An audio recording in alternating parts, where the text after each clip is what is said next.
Bersama dengan waktu, ruang redaksi memberikan kabar terbaru.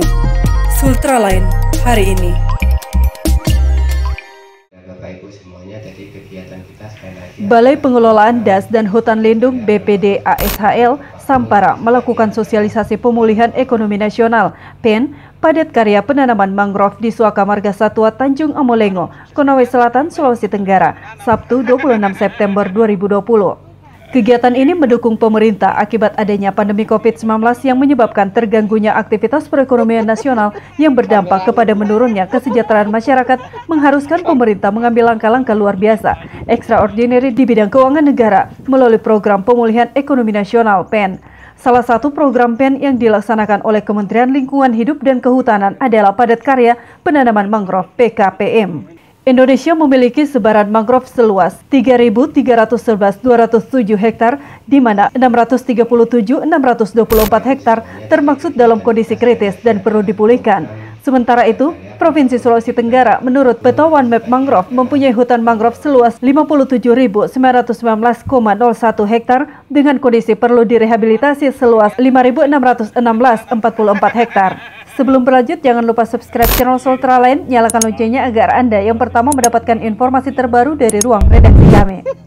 Kepala BPD ASHL Sampara, M. Aziz Ahsoni mengatakan, sebagai salah satu UPT Kementerian Lingkungan Hidup dan Kehutanan dan Dinas Kehutanan Provinsi Sulawesi Tenggara melalui dana DAK dan APBN dalam 5 tahun terakhir telah melakukan upaya rehabilitasi mangrove di Sulawesi Tenggara seluas 870 hektar tersebar di 12 kabupaten kota. Pada tahun 2019, BPD ASHL Sampara melaksanakan penanaman mangrove seluas 75 hektar di Kabupaten Buton Utara, dan tahun 2020 ini sedang dalam penanaman mangrove seluas 50 hektar, yaitu 5 hektar di Pulau Wawoni'i dan 45 hektar di Pulau Muna. Luas kawasan mangrove dengan kondisi kritis dan perlu direhabilitasi sangat besar, sehingga program padat karya penanaman mangrove ini sangat cocok dilakukan di Provinsi Sulawesi Tenggara. Ia melanjutkan pelaksanaan program padat karya penanaman mangrove ini berdasarkan Surat Keputusan Menteri Lingkungan Hidup dan Kehutanan nomor .2 SK 353-Setjen-LHK-Das.1-8-2020 yang ditetapkan pada tanggal 31 Agustus 2020 tentang rencana operasional padat karya penanaman mangrove tahun 2020. Yang menarik dalam SK Menteri LHK ini adalah pengaturan tentang sistem pembayaran secara akun to akun, artinya pembayaran upah tenaga kerja dibayarkan langsung kepada rekening masing-masing anggota kelompok sesuai dengan jumlah kehadiran. Pembayaran dilakukan setiap minggu setelah ketua kelompok dan penap membuat rekapitulasi daftar hadir dan daftar pembayaran. Untuk pembukaan rekening masing-masing anggota kelompok ini dilakukan oleh Kementerian LHK Pusat yang telah bekerja sama dengan BRI.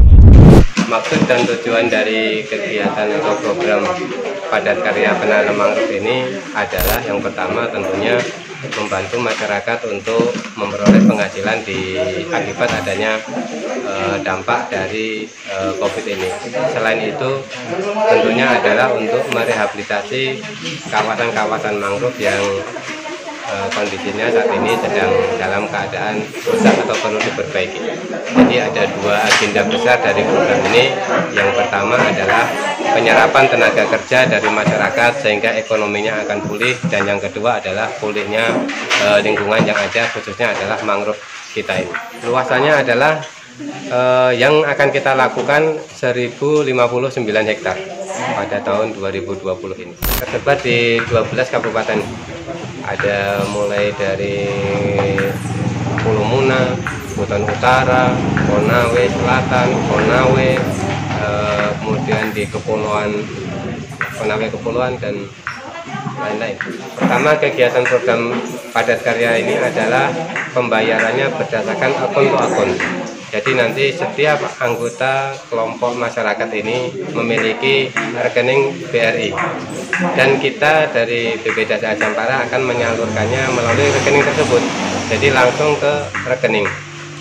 Untuk proses verifikasinya tentunya kelompok-kelompok atau masyarakat yang bekerja ini harus betul-betul bekerja di lapangan dengan diketahui oleh ketua kelompok dan pendamping yang sudah kita tunjuk. Berdasarkan daftar hadir dan daftar pemain kelompok tersebutlah maka kami langsung mentransfer ke rekening anggota kelompok bersangkutan.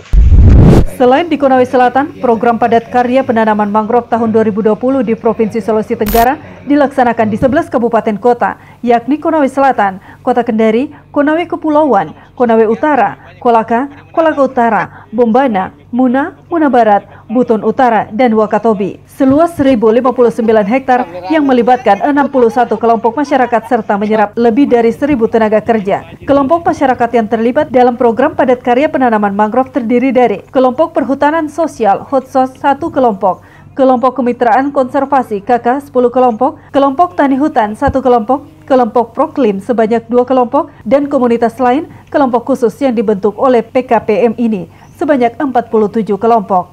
Mengawali kegiatan PEM PKPM di Provinsi Sulawesi Tenggara ini, BPD ASHL Sampara pada hari Sabtu 26 September 2020 melakukan kegiatan sosialisasi, menjelaskan teknis kegiatan kepada anggota kelompok di Balai Desa Ampera, Kecamatan Kolono Timur, Kabupaten Konawe Selatan. Kelompok ini adalah kelompok binaan Balai Konservasi Sumber Daya Alam Sulawesi Tenggara yang disebut kelompok kemitraan konservasi. Nantinya kelompok ini akan melakukan penanaman mangrove seluas 145 hektar di pesisir Desa Ampera, Desa Omelengo, dan Desa Rumba-Rumba. Sebanyak 2 kelompok dengan jumlah anggota 188 orang akan bekerja secara padat karya melakukan penanaman mangrove sampai pada akhir Desember 2020. Dari Kompleks Blok MBD Kendari, Ruang Redaksi Sultra Line mengabarkan untuk Anda.